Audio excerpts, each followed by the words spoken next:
telling it as it is. This is today's News Talk, The World Today. Today, this is James O'Neill. Iran has reportedly suspended indirect negotiations with the United States, according to Iran's semi-official Tasnim news agency, citing Israel's continued military operations in Lebanon, despite what Tehran considers a region-wide ceasefire.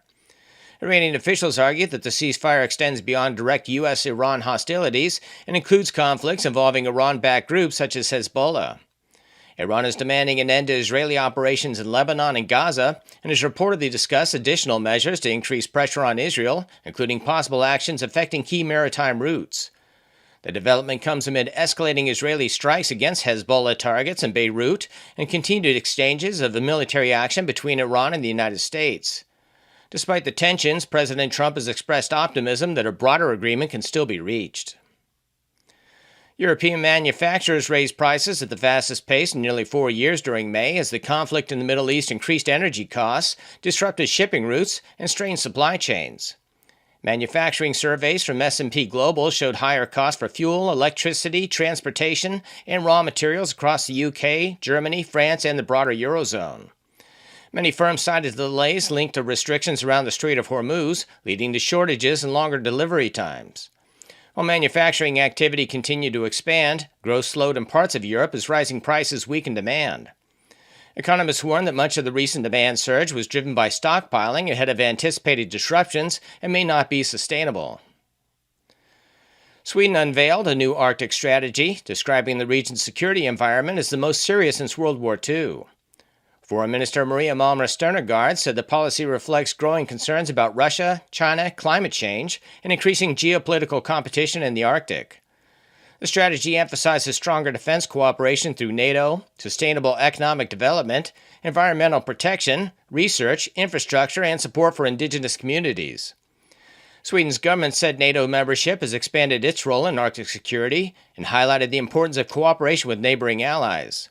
The announcement follows recent NATO military exercises and heightened concerns over Russian military activity in northern Europe. A new survey by Italian research firm Only Numbers found that 54.9% of Italians support reintroducing nuclear power through smaller next-generation reactors, largely because they believe it could help lower household energy costs. Support is strongest among center-right voters, while left-wing voters remain more divided. The debate comes as Italy faces rising energy prices linked to international instability and concerns about energy dependence. Prime Minister Giorgia Meloni has renewed calls for nuclear power, describing it as a safe and effective way to reduce costs. Her government plans to establish a legal framework this summer for deploying small modular reactors in Italy. Australia's Labor government urged voters not to overreact to a new RedBridge accent research poll, showing One Nation leading on primary vote support with 31%. Ahead of Labour at 28%, and the Liberal National Coalition at 20%. Health Minister Mark Butler said the election remains 2 years away and that many more polls will follow. Opposition figures, including former Prime Minister Tony Abbott, said the coalition must better communicate its policies while focusing on defeating Labour. 50% plus are now desperate to get rid of this terrible Labor government. There's 50% plus for the coalition and other parties of the right, and only 40% for parties of the Green left, Labor and the Greens. So I think that the real message from the polls today is that the Australian public have well and truly woken up to this terrible Labor government with its un-Australian assault on aspiration and on wealth creation. This has been James O'Neill for The World Today. Now the protagonists.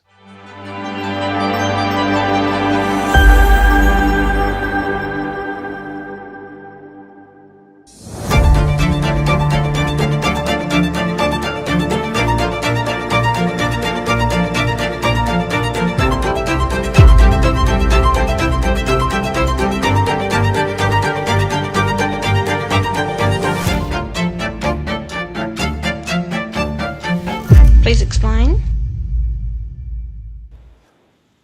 I put that in and it still shocked me. Please explain. One Nation leader, Pauline Hanson, says she is ready to become Australia's Prime Minister and is considering a move to the House of Reps ahead of the 2028 federal election. Now, her comments follow the release of seat-by-seat modelling, which suggests One Nation could secure more than 50 seats if an election were held today. Now, according to the latest Australian Financial Review RedBridge Group Accent Research National Poll, One Nation recorded 31% primary vote support ahead of Labor on 28% and the Coalition, who are still there, on 20%. Now, this is new territory for the party, and Pauline Hanson has certainly done her time in the salt mines, you might say. And I saw Tony Abbott there. I wonder if she's now on the Christmas card list, or vice versa. Can One Nation lead our fractured country? And it is fractured. It's the most divisive I've seen in my lifetime, and I'm 300 years old, a little bit younger than Peter Campion. Does it have the muscle? It's a long time to the next election, and the Conservative forces will fight her harder, and those apparently on the other side. Already we've seen articles and little stories here and there suggesting that there is some nefarious activities occurring. Now, it's always been the case with Pauline. They go after her, but this time it's a little more serious. One Nation is currently riding high on mainstream media attention, where she has been badly maligned. Interesting, isn't it? One day you're a rooster, next day you're a feather duster. In her case, the other way around. Will they turn on her again, though? Will they actually become the, we're your friend, become we're your enemy? Because the other major parties have a large treasure chest of goodies for mainstream media. We know how they go. We also see independent media, the same thing. They can change within a day. But will One Nation, perhaps this time, and I think so, outfox them all by putting on the suit of mainstream politics to appear more like her Conservative rivals? We'll find out from our panel. Our panel is Peter Campion, who's a bit older than I am. I'm 300, so he's obviously a little bit older. Sorry, Peter. Jerry Roberts, right? 340. 340. Jerry Roberts is nowhere near that age. And Robert Barwick, who's just a kid from the Australian Citizens Party. Thank you very much for joining me. First of all, Robbie, I want to start with you. What's your thoughts on this surge of One Nation with Pauline Hanson?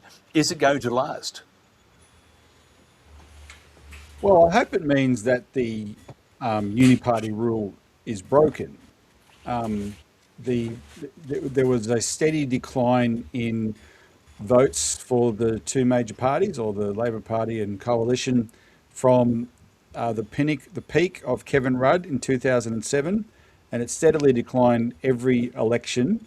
And at the last election, it crossed this threshold where, for the first time, more than 1/3 of Australians voted against the major parties. And that was so slightly over 66.6% voted against the major parties. And there was a definite trend there. Of course, what we've seen now is that's been smashed. Both the polls and the testing of the polls in South Australia, the Victorian by-election and the Farrer by-election, has shown an unprecedented surge of support for One Nation, which I mainly interpret as, and I'm somewhat influenced by the analysis of the polls here. The pollsters don't just get the headline choice of the voter; they ask why. I'm mainly interpreting it as a vote against the major parties. The public are completely sick of them, and this could end up being permanent, because I see nothing in the major parties to win it back. One Nation is the obvious alternative. Now, I do have some questions about how it's being presented to them. You've mentioned, I think, correctly, that the feather duster has turned into a rooster. And as someone who has been in a minor party for 30 years, has worked with One Nation for 30 years, has seen how much power the media has as a gatekeeper to decide what the public is presented and what they're not presented. I can only look at that and go, well, someone has decided that she's worth giving publicity to. It's not just her, quote unquote, earning it. There's been a big publicity push around One Nation. But anyway, it's fine. It shows, it's showing that the public want to vote for something other than the major parties. They're sick of it.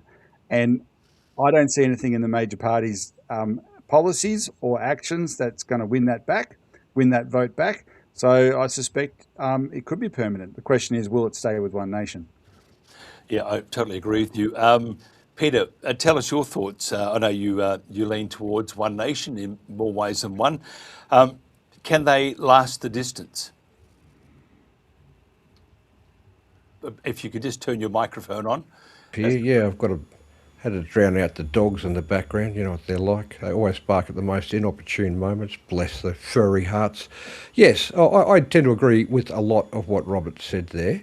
I think the Labor, Liberal, National, Green, Teal Uni Party is well past its use-by date. We elect politicians on the basis of their promises. Those promises, in effect, become a verbal contract between our employees, the politicians, and ourselves. And of course, they never honour that contract, and for some reason that best serves them, we have no mechanism to get rid of them when they dishonour their contract. So we do need a change. I think, I know, as the constitutional scholar Arthur Tresby said in his book, Your Will Be Done, which is relatively easy to find online and free to download, and it's not a long read, it's only about 60 pages. The sole constitutional obligation of elected representatives is to represent their electorate, their constituents. So in the case of a senator, that's a state. In the case of an MP, it is their specific little section of the map that they're elected from. And if they then vote against the will of the people in their electorate by voting along party lines, then they are effectively, they're not serving our will, so it means that they're not eligible to continue in their roles. And this is what we've seen with both branches both major branches of the Uni Party, the LNP and the ALP, as they are in Queensland, or the Liberal National Coalition elsewhere.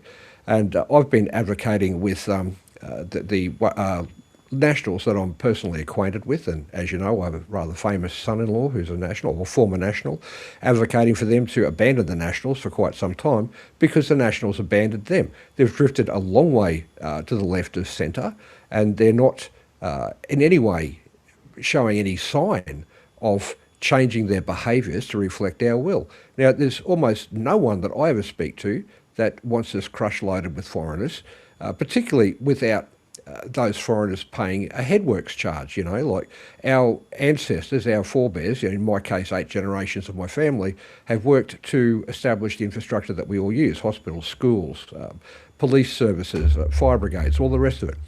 And the Liberal National Uni Party, against our will, is inviting in foreigners to use all that infrastructure without paying a cent towards expanding it. And that is just criminal. So, yeah, I'd like to think that One Nation can take over the government, and there's no reason why it can't. It certainly can't be worse than what we've got at the moment. I think the main things to do are to separate our MPs and senators from lobbyists. Lobbyists should be entirely banned from any parliamentary precinct. The only lobbyists that should be talking to any politician are ones that live in that politician's electorate and are making an appointment and seeing him in his electorate office, and he should be making damn sure that he's recording that, and that he has plenty of actual human witnesses around him, staffers and such, because it's through the lobbyists that the foreign interests get control of our uni party. And this is where the indoctrination, blackmail and bribery comes in, that causes these people to act so far in divergence from our interests as the actual employers. And we should also be bring in some sort of citizens-initiated referenda so we can tell our representatives what we want them to vote on. And we need the right of voter recall. We need to be able to eject a politician from their seat when they cease to serve our will, which is pretty much everyone in the Labor, Liberal, National, Green, Teal Uni Party has failed to serve our will. And what we see them doing is implementing an agenda that's foreign to our nation. It is the United Nations World Economic Forum agenda, clearly stated in their documents. We don't want it. Why is it being foisted on us by the politicians that we're paying? Okay, rant off. Over to you, Mike. I was enjoying it. Jerry Roberts, writer, you can take over the rant, but I need to know from your observations and your just nous, will they last the distance? Because there's a big chunk to go yet. So for them to get in, I have to be honest, I have a problem, not a problem, it's not ringing true that One Nation could form government and have Prime Minister Pauline Hanson, and I'm sure she'll do a great job. I'm sure with the advisors in Canberra they'll do the right stuff. But to get from now to there to the end of that race, you can stumble a bit in between, and with legacy media also, and some of the independents creating all sorts of stories about nefarious activities, and which they do anyway about any party.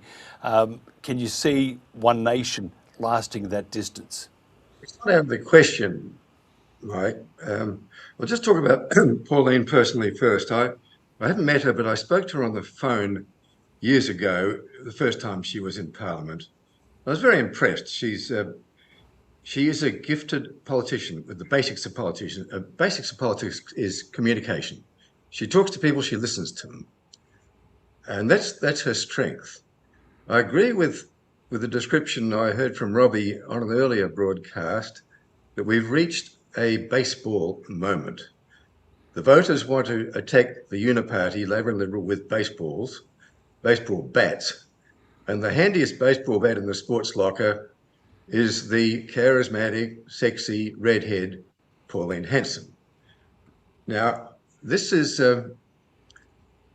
it's not a the greatest criticism of Pauline from the start as a person is that she's racist, and she does attack racial issues. Now, I know for a fact that Pauline is not racist.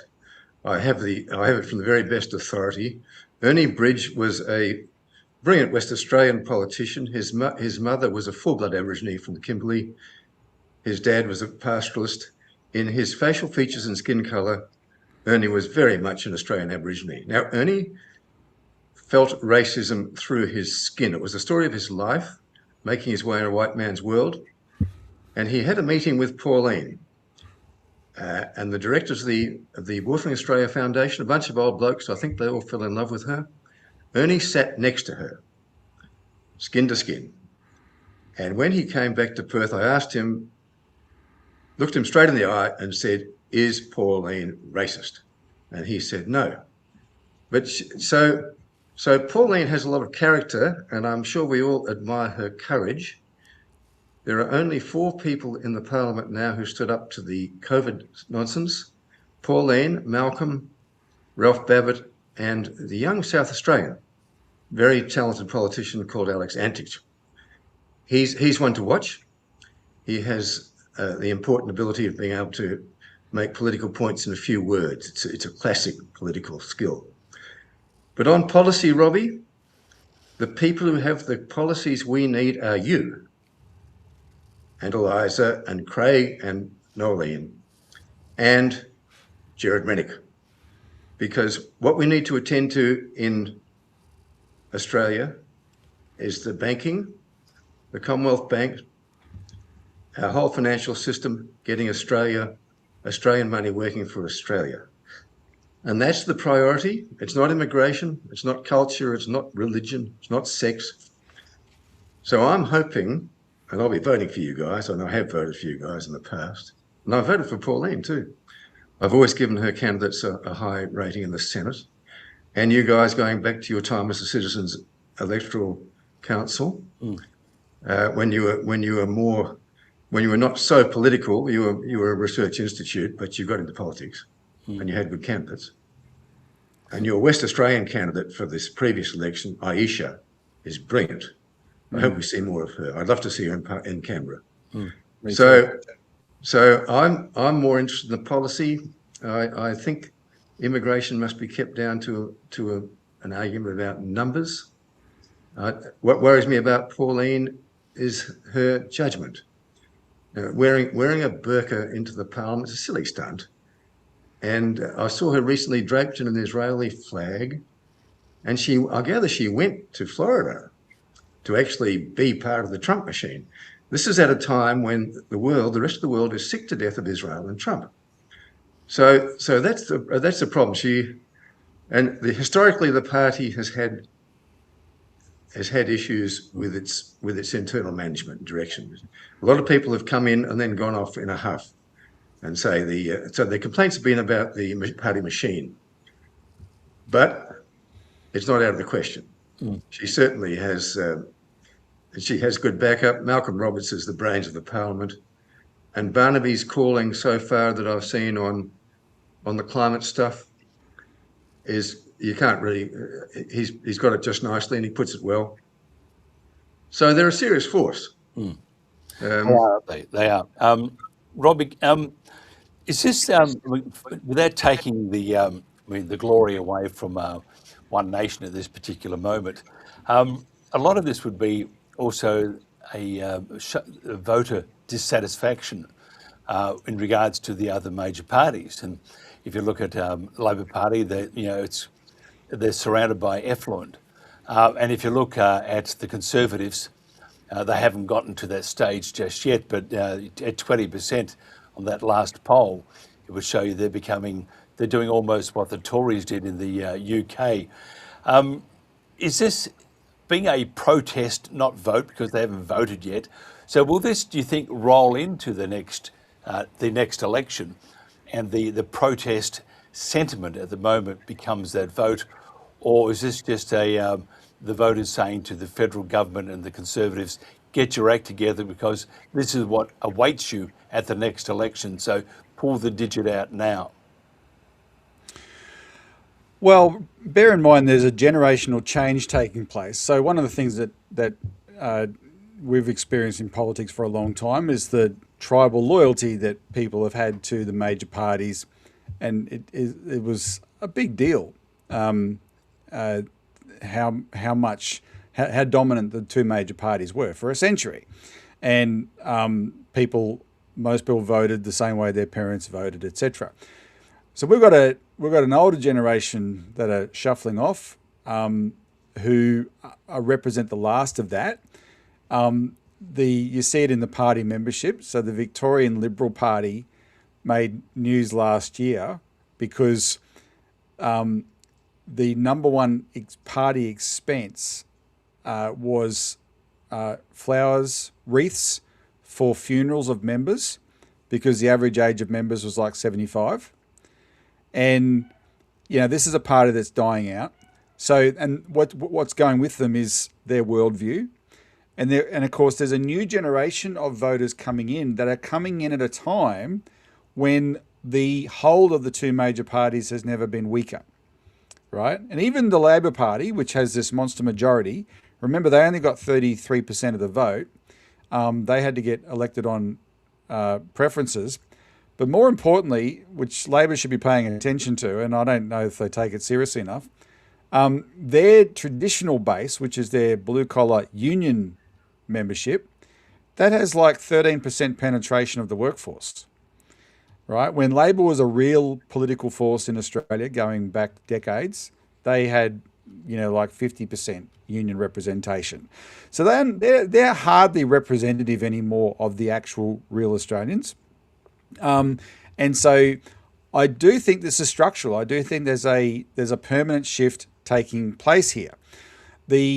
Now Jerry very kindly talked about our party and what we stand for with our policies, and we've worked very hard on our policies. And my main concern with One Nation now is policy and what they're going to do with this newfound popularity, because what I've noticed is they're not talking about the things that I've worked with them on for a long time.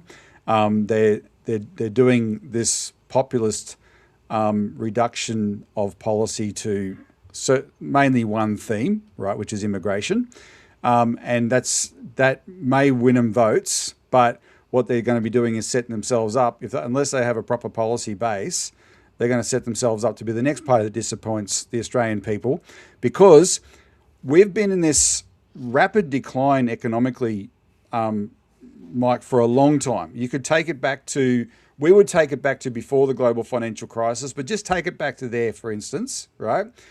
We've lost so much in the way of industries. Our manufacturing now is 5% of GDP. It used to be, in 1990, it was about 13% of GDP.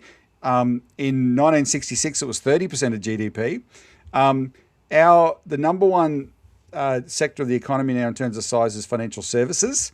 That's this bloated banking system, superannuation system, insurance system, etc. They're doing well, you might have noticed, right? They are laughing all the way to the bank. They're the ones that are fleecing the Australian people. And so we have been prioritising policies that will deal with that structural problem, which is what's really harming the Australian people. And you can't just reduce it to one thing, and that's our criticism there. So what is One Nation going to do with this support they've got? Because they have to deliver, or else they will become the next major party that the public turn on, as they have been very unforgiving for a long time. I did a count once, I'll end on this point, I did a count once when we had all these leadership changes, Rudd, Gillard, Abbott, etc. We had we had the same number of prime ministers from 1949 to 2000 as we had from 2007 to like 2016. In less than a decade, there were so many leadership changes. Why? What changed politics? I'll tell you what changed politics. The public became very unforgiving because of the economic decline. They kept electing new leaders and nothing was changing. And so One Nation, if it has to represent real change and get it right, or else this support for Pauline will very quickly evaporate. Yep. Peter, what's the major factor influencing the rift to One Nation? Would it be, one, she just seems to be telling the truth a little more than what we have at the moment, or is she communicating with the electorate or the whole of Australia a little better than the others, or is it immigration, or what? Or is it a combination of issues? It's all of the above, Mike. And there's an adage that's circulated in our community, being the people, our community being the people that built Australia, that largely came from one particular corner of Europe. And it goes along the lines of, fool me once, shame on me. Fool me once, shame on you. Fool me twice, shame on me. And people are noticing, Aussies are noticing that the Uni Party make fools of us all the time. It doesn't matter which branch we elect, they do the same things. And it's just time to give someone else a go. They've been at bat for, many decades now, and we're just drifting further and further away from where we should be. Now, I just want to just jump on a few points that your other two guests there have raised. Jerry talked about racism. Racism as an insult, as a pejorative, has just lost its power. I mean, you go to the supermarket and you stand in front of the jars of olives, you're going to discriminate in favour of one that you want. And I think we're at the stage now where we have to admit that everybody discriminates on race. And a lot of the immigrants that we're bringing in are more discriminating on the basis of race than the native population of Australia, who have been largely trained out of it over a number of generations. And this is why you get immigrants that come in and they stick to their language, they stick to their religion, they stick to their clothing style, they stick to their little community, their little enclaves of India or a little, Iraq or whatever, little Pakistan embedded in our cities. That's balkanisation. That's not a strength. Diversity is not a strength. That's a lie that the globalists have been telling white people for generations now. And it's a lie designed to weaken our culture and ultimately to destroy our culture. And I think our culture, being the only culture that's ever lifted people out of poverty, misery, despair and slavery, deserves to be protected. And quite frankly, at the moment, the Uni Party hasn't been doing that. One Nation is offering a fairly rounded policy set. They do have a website. It's pretty easy to go on and have a look at their policies. They're not bad policies. I think that the party can be hijacked, and I think that's a big risk. And I think, building on Jerry's points earlier, or possibly it was Rob, they've got a pretty weak back room, and having run as a candidate, I can attest to that. I was actually quite annoyed by the end of the election process, to put it mildly. And I've counselled my son-in-law that is something that does need to be corrected if they're going to be successful in the long term. Now, when it comes to actually applying the lessons of government to government as a newly elected governing body, then I think then my son-in-law, Barnaby Joyce, for those who haven't connected that dot, having served as Deputy Prime Minister twice for quite lengthy periods, is more than capable of directing One Nation in the correct manner to ensure that they're going to perform the functions of government. And I think Jerry was commenting on Robbie's Australian Citizen Party and all the rest of it. One Nation's got a 30-year head start. One Nation has got more flak holes in its battle standard from being over the target for longer than any other party. Most Aussies have never heard of Australian Citizens Party or any of the other minor parties. And quite frankly, if we want to get rid of the uni party, which has to be our priority if we're going to change anything, then we need to overwhelm the election rigging, and I'll get onto that in a minute, at the ballot boxes, and we need to get all the minor parties to, just for this one session, throw their weight behind the one name that everybody can recognise. Okay? I frankly think that Pauline should stay in the Senate and be leader of the Senate, and we should select someone from the House of Reps to be the Prime Minister. And remember again, the Prime Minister is a political construct created by politicians. There's no mention of parties or a Prime Minister in our Constitution. That just works for them. Same as this party room solidarity that won't let cabinet members speak out. That's ridiculous. We've got to get rid of that stuff. We've got to allow every MP to speak his mind on every issue that affects his electorate in real time, all the time. And then Robbie touched on the amount of our wealth that gets cycled through the financial services sector and ultimately doesn't really contribute to the productive economy. We've also got to look at the public service. We've got the biggest public service per capita of any nation on earth. One of the News Corp papers today touched on that. I think it might have been possibly James Morrow's column, talking about how China, with its almost complete surveillance state, still doesn't have as many politicians per head of population as we do. We've got to cut that. That's completely unproductive. We've got to massively downsize government, and we've got to deregulate the economy. We've got to allow free market capitalism, let's call it free enterprise capitalism rather than free market capitalism, because free market is another one of those clever terms that they use to disguise the fact that it's a rigged market. We need free enterprise capitalism. We need to absolutely stop immigration. I don't care who calls me racist for that. We're overloaded.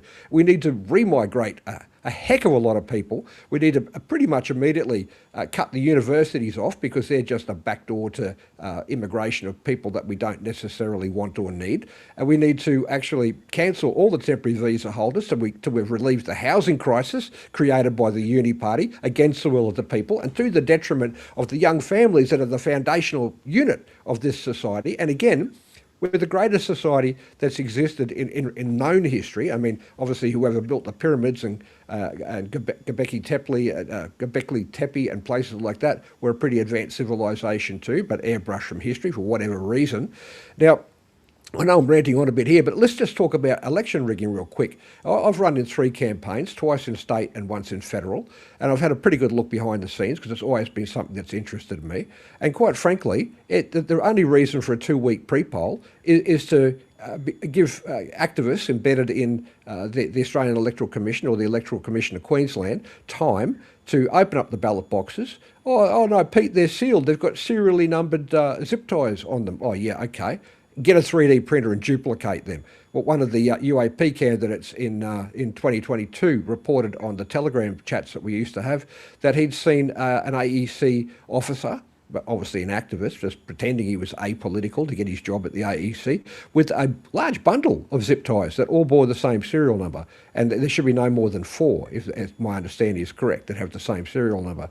So, yeah, what they can do is they can go into the back room, which is completely unguarded. There's no security there. They're the activists. They're in charge of that AEC unit set up at a CWA hall somewhere. So they've closed for the night. They go in there, they cut the zip ties off, they count the ballots, they run that through an algorithm that's probably on their phone, on an app.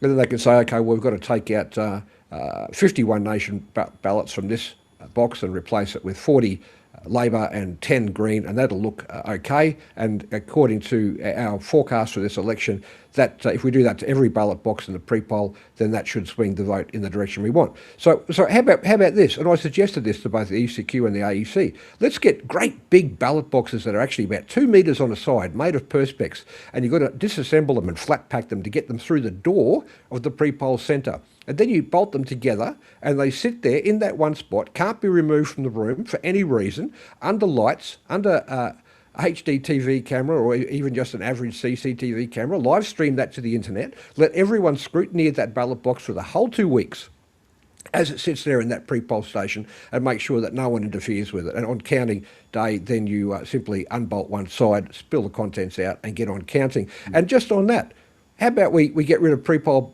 ballot altogether, extend the election over a Saturday and a Sunday from 6 a.m. to 6 p.m, and all the postal ballots have to be in by 6 p.m. Sunday. And I don't care if you might lose a week of your decision-making time because you're, overseas or whatever. Get your ballot in before that election date, because after the 6 p.m. on the Sunday, there'll be no more ballots taken. And let's just see which way our votes actually go then, because I'd be surprised if the Uni Party ever won again. Rant off. Very good indeed.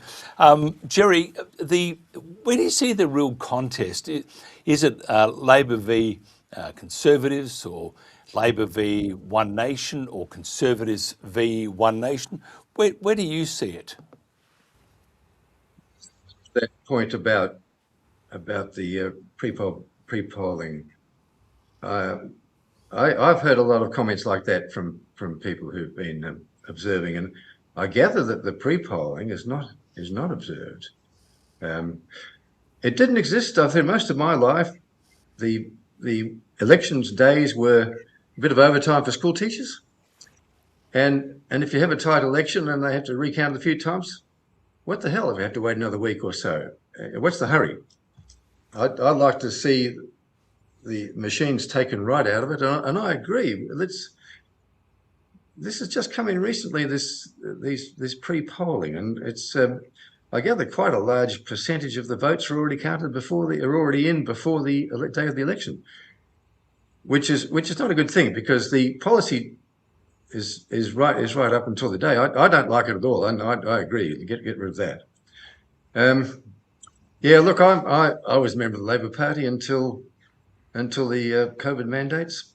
I advised Mark McGowan on policy. I told him stories about Labor Party history when we were out in the outback, which he didn't know.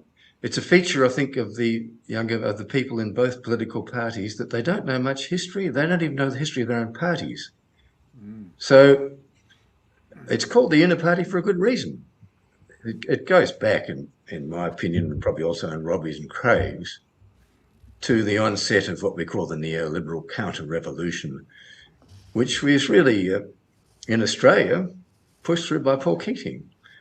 And the Liberals sort of took it from there. There was a federal president of the Liberal Party who was a stockbroker. I'm trying to think of his name. He didn't seem a bad sort of bloke.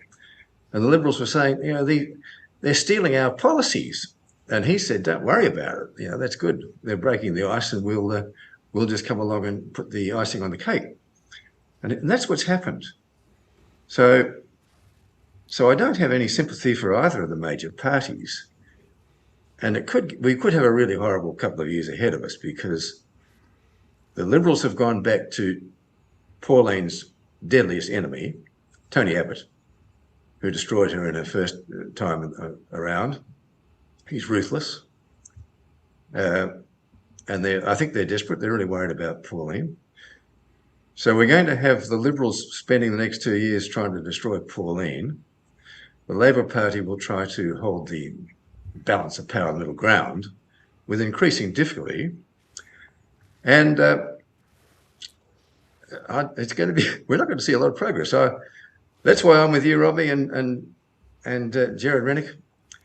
And I think you guys are getting together fairly soon. I don't know if you made that. I gather you've got a meeting coming up in a couple of weeks. Yep, we are. But and you've been around longer than Pauline. The Citizens Electoral Council. It was Nolene who told me that you guys started in a small way, like Pauline did in Queensland, and you grew onto a larger agenda through your association with Lyndon LaRouche when you took on a bigger view of the world economy.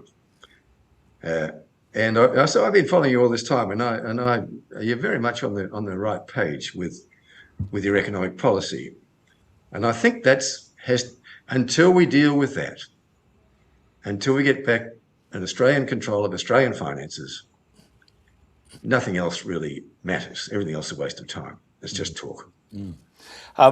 Robbie, what do you think? Is the real contest between still Labor and Conservatives, Labor and One Nation, Conservatives and One Nation? If you were a Conservative and you had high hopes that you were going to stop the slide, what a great slogan, stop the slide, vote One Nation. But if you were going to stop this slide and you looked at your brand new federal president and you look at his past relationship with Pauline Hanson, how much hope would you have? Nope. But bear in mind, Jerry was right. He was ruthless originally against Pauline, but they reconciled in more recent times. They were good buddies. So I don't know how much of a threat he's going to be against Pauline. I don't think the contest is between Labor and Conservative or One Nation or whatever. I think the real contest is between the people and vested interests, because the reason what we call the Uni Party is technocratic party structures that cease to become representative of their members, let alone the public, not even representative of their grassroots members. They could take them for granted, and they promoted people from within and became incredibly incestuous. So you only got promoted from within. You came up through if you're in the Labor Party, you came up through the union movement, but not even real union leaders. University graduates who got jobs as union leaders and then got a position in as an advisor to a member of parliament, and then got pre-selected to be a member of parliament yourself. And when you go through that phase and then you finish your parliamentary time, then you get some cozy job on a board of a government business enterprise. For instance, Anastasia Palaszczuk is on the board of Australia Post now, thanks to the government.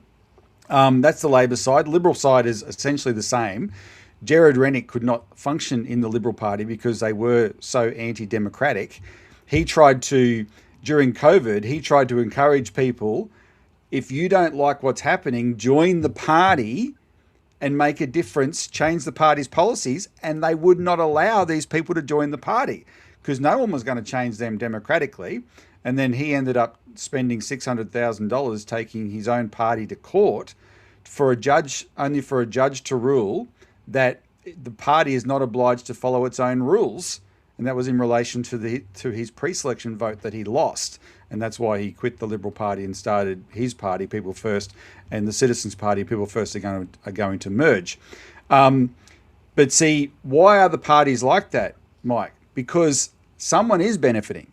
And if you look at the Australian economy, we have an economy structured in such that every sector is dominated by a tiny handful of either a duopoly or an oligopoly of companies. They have never done better. They have never made bigger profits. We're in a cost of living crisis that is crushing the souls out of the Australian people, yet every sector of the economy has never done better. The banks, the insurance companies, the gas companies, the supermarkets, you name it, they are raking it in. And those are the interests that the big parties serve. Those are the jobs that they get when they leave Parliament. There's a revolving door with the banks and with the gas companies and with all these other companies. They are used to that is how politics is run in Australia. So that's the real contest. And my concern is the people who are voting for One Nation, and this is where on some of Peter's things I have to express strong disagreement, because I can tell you from an economic standpoint, it is not immigration. Immigration, the housing crisis started long before immigration. Now, of course, if you bring in 1 million people a year, you're going to have stresses. Don't get me wrong. But the economic decline started long before that. Most of what we've dealt with is immigration was a Ponzi scheme introduced after the GFC to try and keep the economy afloat through fake GDP numbers. We were already in serious economic decline long before that. And the solutions are economic, not blaming one sector of the economy or one section of society and saying, oh, it's those immigrants' fault. We've got to throw half of them out. I'll tell you, I'll give you an example of something that if One Nation continues going down this path, they will be my enemy. And as someone who's worked with them closely, as someone who has written bills that Pauline and Malcolm Roberts have introduced into Parliament because they have confidence in what we do, they will become my enemy. Because about a month ago, and I know Pauline doesn't write her own tweets, but she put out a tweet was put out in her name saying how much fuel are the 4.5 million non-citizens using in Australia right now. Now, we're in a fuel crisis for a couple of reasons.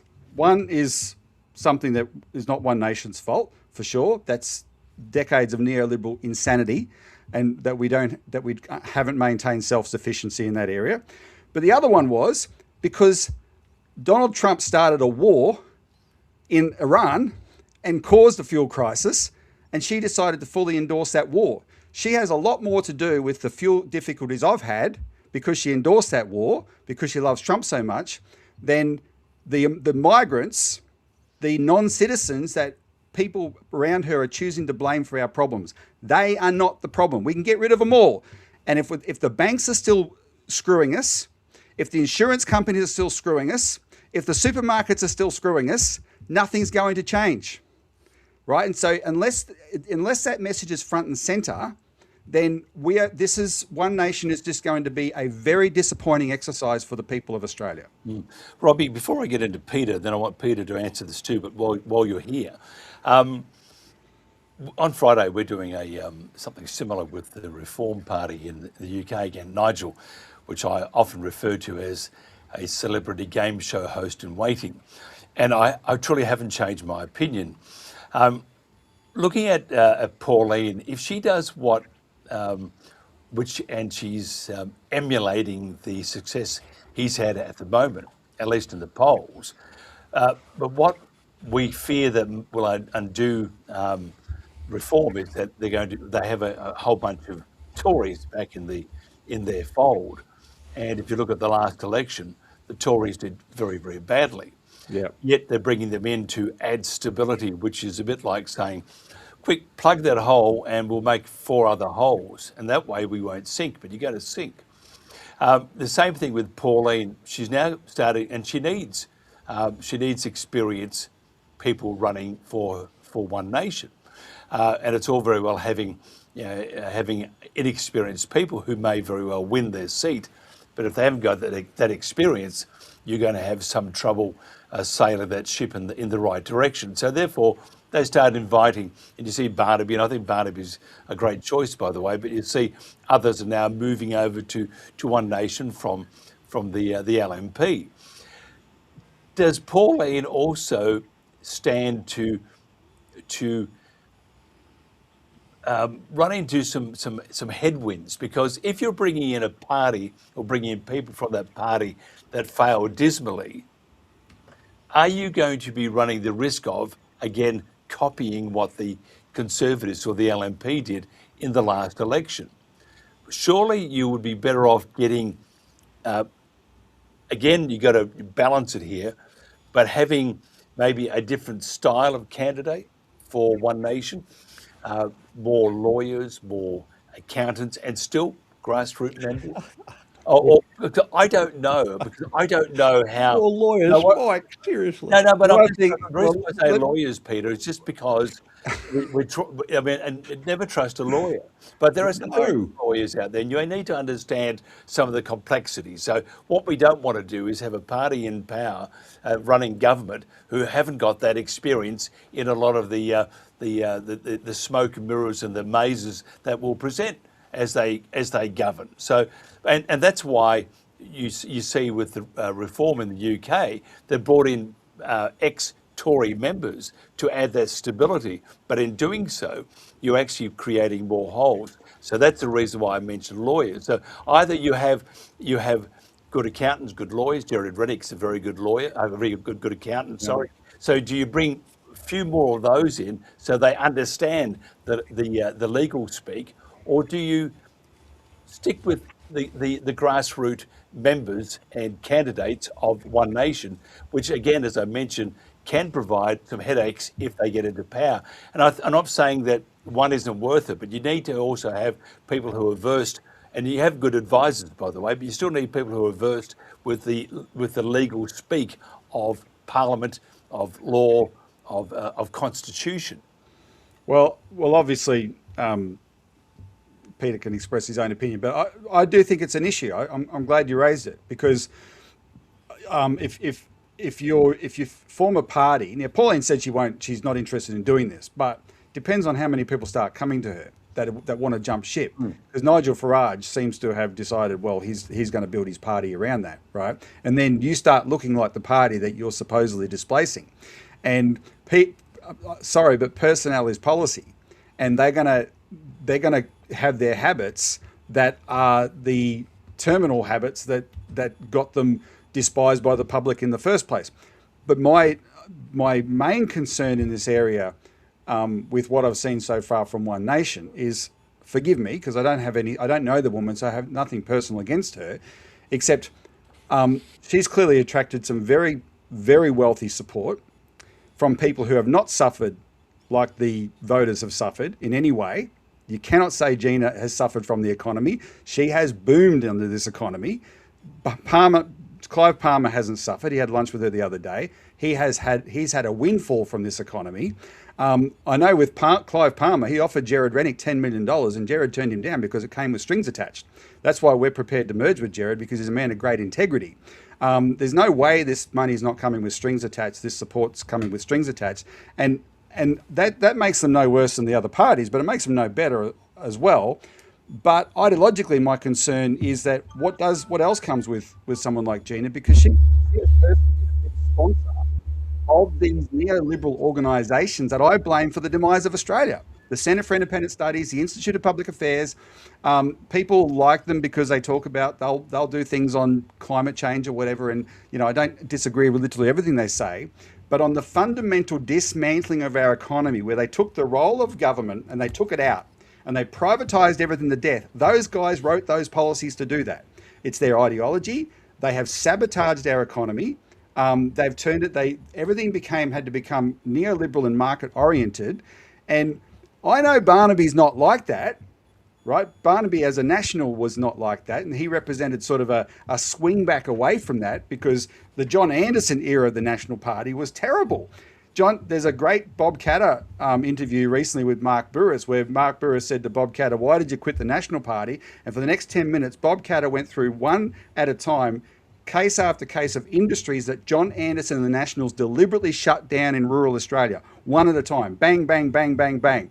And most people should watch that, because they wouldn't even know how deliberate it was, because the Nationals became the most ideological on this stuff, and their ideology came from these think tanks that Gina has sponsored.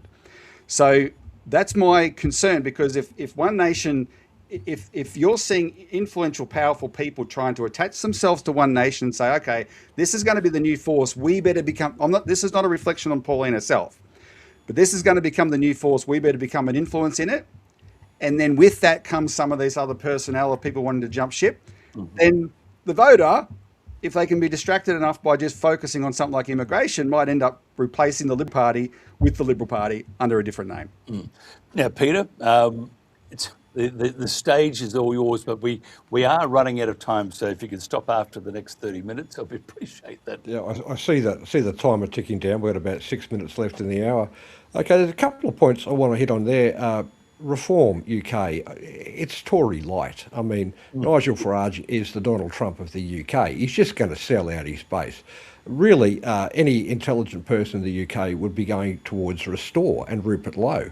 Yes. Now, Rupert is making a great deal of sense, and I suggest you follow him on X, because I have the alert set for Rupert. I like to hear what he's got to say at the time he says it. And this is where I'd like Pauline and Barnaby to get to eventually, to speak the absolute truth, the whole truth, nothing but the truth, no matter who it offends. And I think we've got to get past this idea that we give offence. We don't give offence. People take offence. People choose to be offended. They're grown-ups. They're responsible for their own reactions and their own feelings. And we've got to have absolute free speech, whether it offends someone or not, because free speech is the foundational human right on which all other human rights depend. Now, I think I agree with Robbie on more things than he agrees with me, though. For example, the incestuous nature of the party structures. They seem to be set up to maintain their little core group that always has complete buy-in to the groupthink, and they start as uni students, they go straight to party advisors, they never have any real-world experience, they go from there to a seat in Parliament, and from there, as he touched on with Anna Bligh, the afterpay job. That's what I call it, the afterpay job. And I think that the afterpay job is inherently linked to what I call, or actually I didn't coin this, but the lead or silver offer. So these billionaires, the lobbyists who represent the billionaires, the globalists, effectively, most of them are foreign. Okay, so Gina and Clive have been cited as examples. However, they're Australian, at least at face value. A heck of a lot of the billionaires that are the biggest investors in Vanguard, State Street, BlackRock, and First State, which are the investment funds that actually control, I think it's something like 97% of the world's corporations just by majority shareholding. They're the ones, the foreigners, are the ones that are directing Australia's disastrous policy. So Robert touched on the think tanks. Yeah, but the funding ultimately, the direction ultimately comes from these people who meet in plain sight in Davos, amongst other places. They also have a summer meeting in China.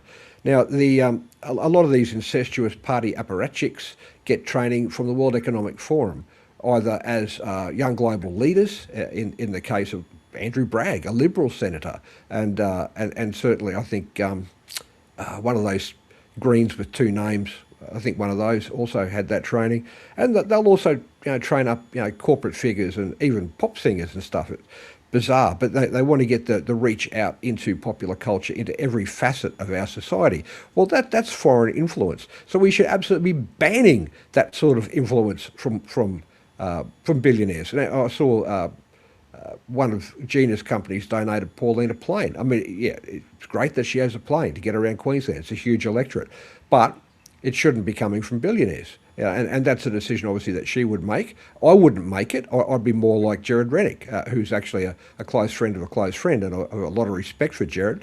But nonetheless, he's not going to get the traction we need in the time frame that we've got to get rid of the uni party and have at least some chance of changing the mechanisms of our governance so that we can reclaim it from these horror show foreigners. Now, Jerry touched on how the Libs will start something and the Labor Party will expand it, and it goes the other way as well, because they're the uni party. They only offer voters the illusion of choice, so people think we actually have a democratic process. But when we have all the parties that are loyal to the globalists, to the foreigners, which makes them traitors, by the way, and they should be spending the rest of their lives in jail, they're going to implement that agenda against our wishes, regardless. And this is why we absolutely need an orange wave. We don't have any other party with the track record or the traction or the noticing, having been noticed by the Australian public to the extent that One Nation has. And I think, quite frankly, Robbie is wrong on trying to run an incredibly minor party at the moment, because the danger there is people think, oh, well, I'll put Australian Citizens Party first, but then I'll put the Libs in second place. Really, we want One Nation in second place. We want to actually have agreement between everybody that's not uni party, that getting rid of the uni party has to be the main priority, that getting rid of the billionaire donations, getting rid of the lobbyists out of our parliaments, having some sort of voter recall, having an actual electoral contract for the election campaign. Peter, Jared Rennick's not a senator now because One Nation did a preference deal with the Liberals in Queensland. And they shouldn't have. So and the reason there's a big question mark over One Nation. Jared Rennick didn't do the preference deal. One Nation did. Yeah, well, okay, and that's a bad thing for Jared, and that's very sad that he got ejected. Now, I'm not arguing that One Nation's perfect. I'm just saying that unless we get rid of the uni party, it's just going to get worse. And in fact, Jared lost his battle because the Liberals are an unincorporated association, and therefore they don't have the constitutional rules that an incorporated association would have to follow. And I think that they'll probably set up deliberately that way because they're full of lawyers, and they do these little things so they can get around the legal protections that are built into the system that actually clamp down on the rest of us. I think a whole lot less lawyers and a whole lot more tradies, because quite frankly, we're not being served by the lawyer class. We're not being served by the academics, as I like to call them. Some people that are so overeducated they've lost complete connection with reality. But just to finish on this gold and silver, and I know we're running over time, Mike. The the lead or silver offer used to be, JFK, all right? You got to do what we say. You're not going to tear the CIA into 1,000 pieces, and you're not going to prevent Israel getting nukes or take nukes off Israel. You're going to do exactly as we say, or you're going to get the lead. And he wouldn't do it, so he got the lead, right? If he'd done as he was told, he would have got the silver, which would have been an afterpay gig like Anna Bligh got, where she was chairman of some banking association, even though that was widely disparate from her own background. And these days it's much more subtle than a double tap or a triple tap in JFK's case. It's more something like, mate, your attractive young wife and your young children, they're going to have a terrible accident in the car, if you don't do what we say. But if you do, we'll give you a seat on the board of BHP, and it'll be a no-show job. You'll be getting $300,000 a year for 3 months, 3 hours a month work, And this is what we've got to protect against. And the only way that we can even begin to do this sort of thing is to get the uni party the heck out of every one of our parliaments. We need them gone, all of them, and we need to start again. And if we need to start again with orange rabble, if we need to start again with a Star Wars bar wearing One Nation t-shirts, then fine, let's do that. At least it's a starting point. At least we're not going to continue swirling down the gurgler like we have been for the last 30 or 40 years. Jerry, we do have to wrap it up, so I'm going to ask everybody's final question. Jerry, I need you to look into your herbal tea and tell me, become a soothsayer. Tell us what's going to happen in your mind with One Nation right up to the election and just after it. Jerry, if you could. I don't like this oversimplified idea that it's simply a matter of getting rid of the uniparty without it's too negative. So the second point is that Australia is not going back to 1950s Rule Britannia, meat and potatoes. We've got to do something else. It's going to be a different society, but it must be a free and equal society, and we must have free speech, medical freedom, and cash. So we're getting ahead of ourselves, I think. The record with One Nation holding together is not good. It gets into the party management, I think.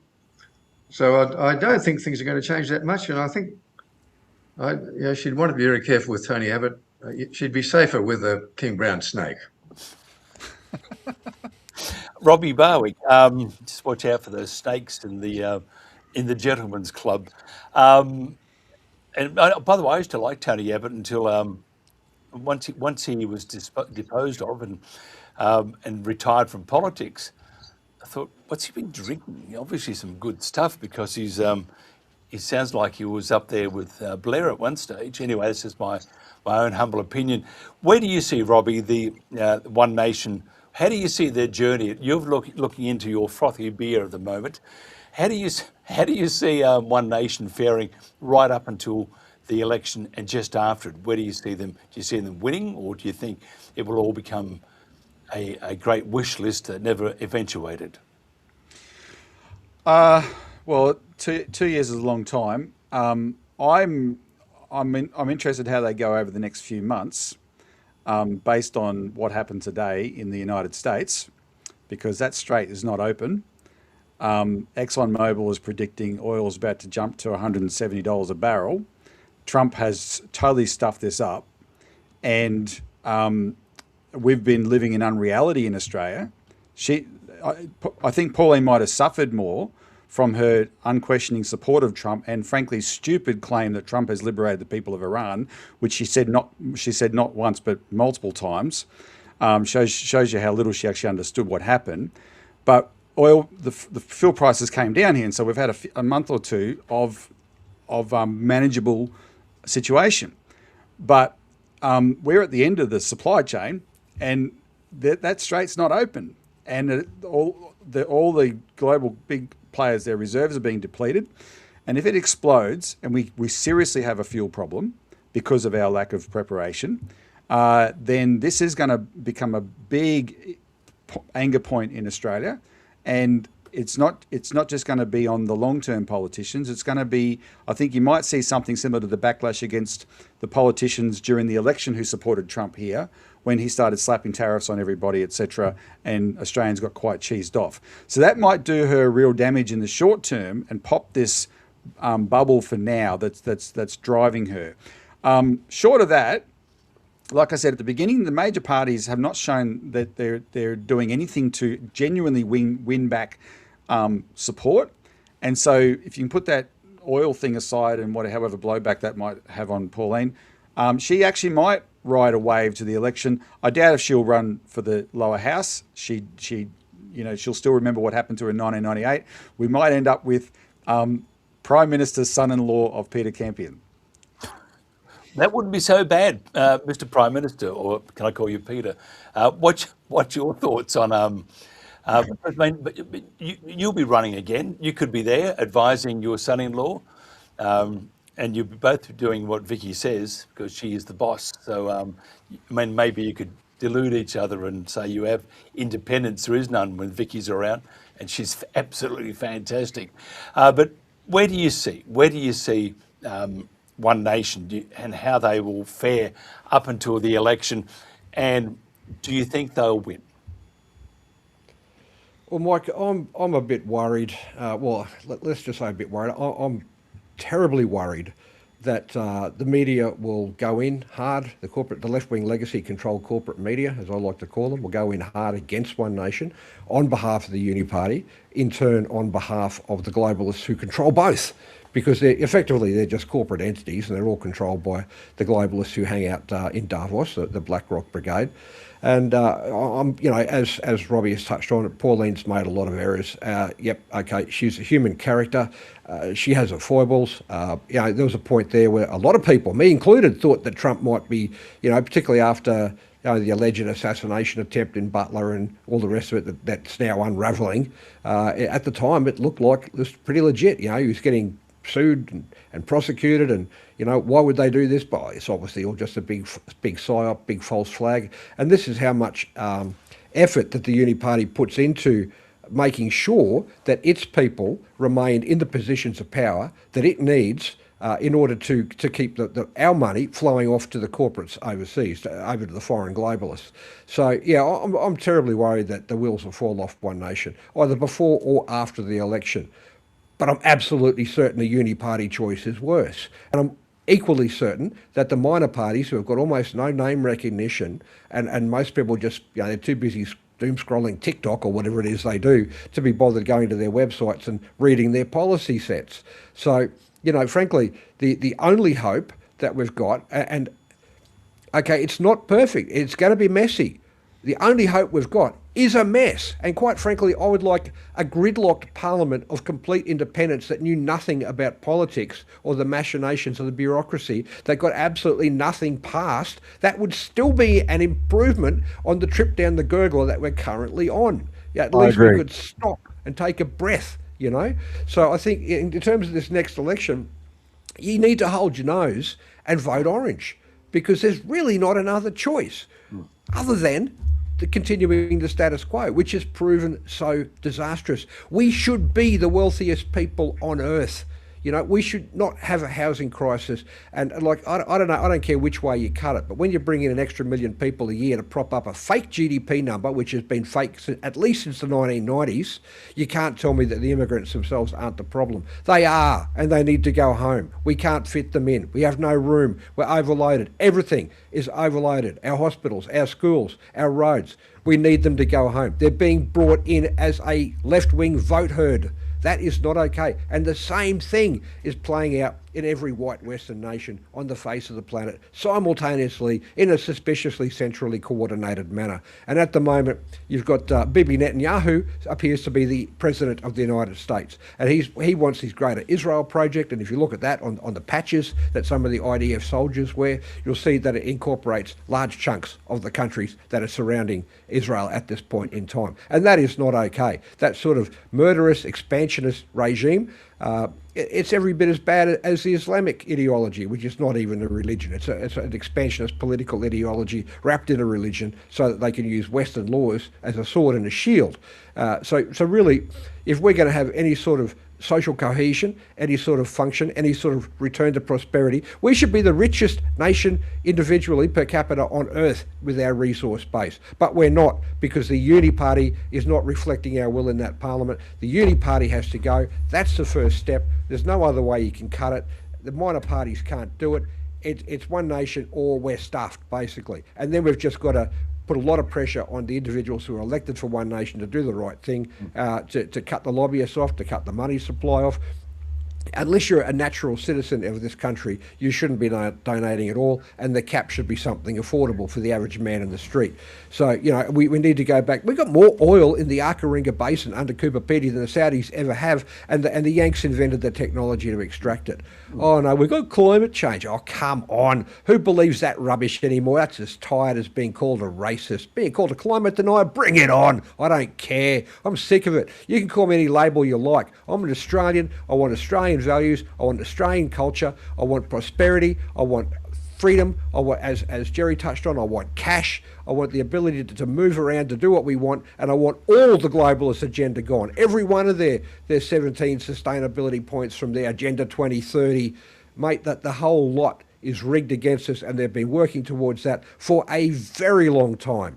So, okay, it might be a train wreck, but we got to stop the train. So let's wreck the train if we have to at least stop it, and then we can rebuild from there. If we can get people to understand that alternative media is where the truth is, and that left-wing legacy controlled corporate media is now nothing but a brainwashing program, a psyop of immense proportions, controlled by the very enemies of us as individual Australians. Anyway, probably took up too much time then. Rant off. We've enjoyed that immensely, and we feel motivated. And I like your the other slogan.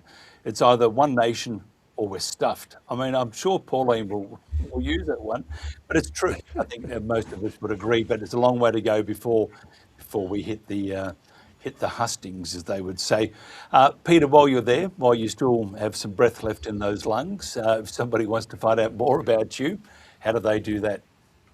The easiest way is on X or via my Substack. My Substack is just petercampion.substack.com. X, I'm at good as done, because quite frankly, at the moment, Australia is good as done, mate. We've been in the frying pan for so long that we're seared on the outside, we're deliciously juicy, and we're primed for consumption. So unless we jump out of that frying pan right now, we're stuffed as a nation. Might as well jump into the fire, mate, because we're stuffed either way. Let's at least do something different. But yeah, petercampion.substack.com, at good as done on X, and you'll get me. Beauty. Jerry, your turn. Now, if somebody wants to find out more about Jerry Roberts, writer extraordinaire, how do they do that? Find out too much about me, but just Google Jerry Roberts with a J. The most recent little videos I've done, just short, were called War and Peace and Do Not Comply, and I'll be making a long lecture in a couple of weeks. I'm bringing a lot of these subjects together. Fantastic. And thank you to Robert Barwick, Australian Citizens Party. How do they find out more about you? Or should they? They definitely should. citizensparty.org.au is our website. Citizens Report on YouTube. And you can follow me on most socials, some variation of at Robbie Barwick. And you see that image behind me with Pauline. She's meant to be Joan of Arc there. We know that Joan of Arc, she fought for her country. What happened, Robbie, to Joan of Arc at the end of the day? Ashes to ashes, Mike. That's right, barbecued, finger licking good and all that sort of stuff. Anyway, hopefully that won't happen to Pauline, but there was a method behind our madness. Peter Campion, Jerry Roberts and Robert Barwick, thank you so much for your time. Appreciated it. This has been The Protagonists. We'll do more tomorrow, reminding you on Friday that The Protagonists will be featuring more about Nigel Farage, and we have James Freeman, ex-TNT Radio. He'll be on there along with others. Have a great, great night. Catch you tomorrow. This has been The Protagonists and The World Today.